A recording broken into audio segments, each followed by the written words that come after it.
The Finder is a great way to navigate the macOS file system with an easy-to-understand graphical interface. However, the Command Line Interface, or CLI, provides another way to navigate the file system with some advanced features.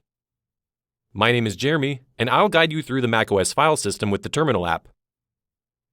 You may be used to navigating the macOS interface using the Finder to locate files in different folders, but I'm going to use the term directory in place of folder for this demonstration to more appropriately align with certain commands. A fresh Z shell session in Terminal begins with the current working directory as the path to the current user's home directory indicated by the tilde. The absolute path can be displayed using the print working directory command. Simply type pwd, press return, and the output shows the absolute path to my home directory. You can change to a different directory using the cd command. Think of this like navigating to a new folder in the Finder. The ls command will list the existing directories in my home directory, and then I can enter cd documents to change to my documents directory. Using the ls command again, this time with the lowercase l and a options to list the output in long format and include all directories, notice there are a number of items beginning with a dot. Any files or directories beginning with a dot are hidden items. Every directory contains at least two directories.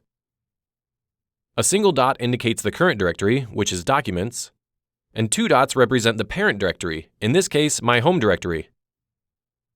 Entering the command cd ... will change the current working directory again, this time back one level to my home directory.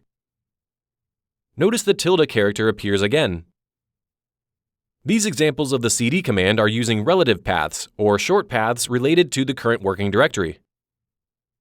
Relative paths will only work if the directory to which you're trying to change is in the current working directory. Once I change the directory to my desktop, I can't change to my documents from here using a relative path. This is because my documents directory isn't in my desktop directory, it's in my home directory. However, it's possible to use an absolute path, or the location of a file or directory beginning with the root directory. For example, using the absolute path to my documents directory with the cd command would look something like this, where the path begins at the root directory with a /, then users/my username/documents.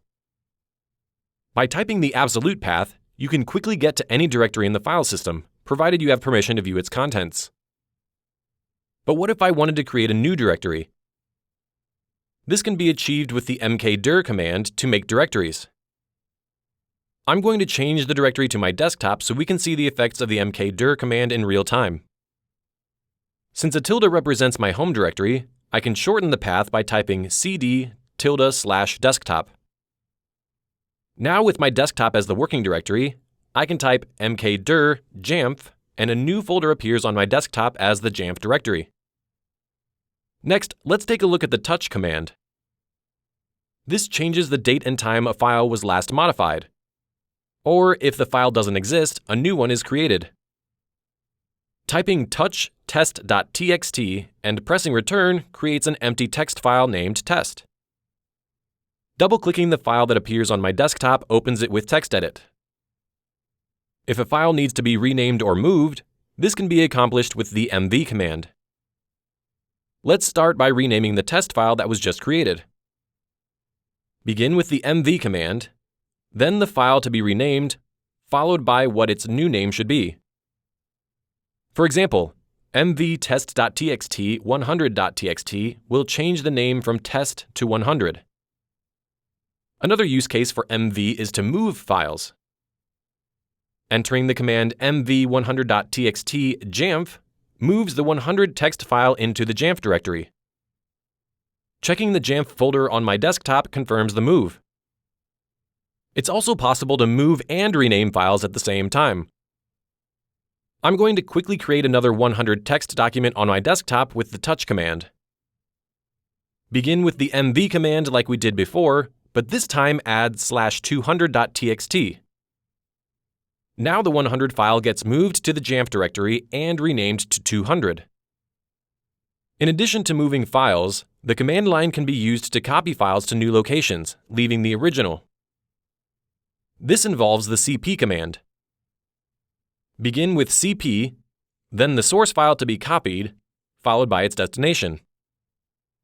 I will use the touch command to create one more file, then use the cp command to copy it to the Jamf directory.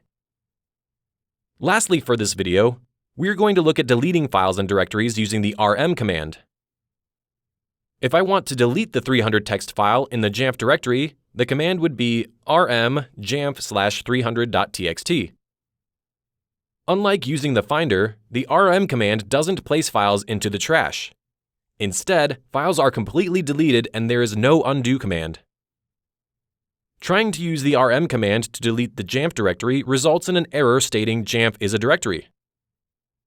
It may make sense to try the rmdir command to delete directories, but this only works if the directory to be removed is empty. Instead, the rm command can be used with the -r option, otherwise known as the recursive option, to remove the Jamf directory and all files and directories within it. Try exploring some of these commands on your own, but remember that anything deleted with the rm command is gone forever. There is no undo. That's all for our video on navigating the file system with Terminal. Thanks for watching, and be sure to check out our other videos on the CLI and Terminal.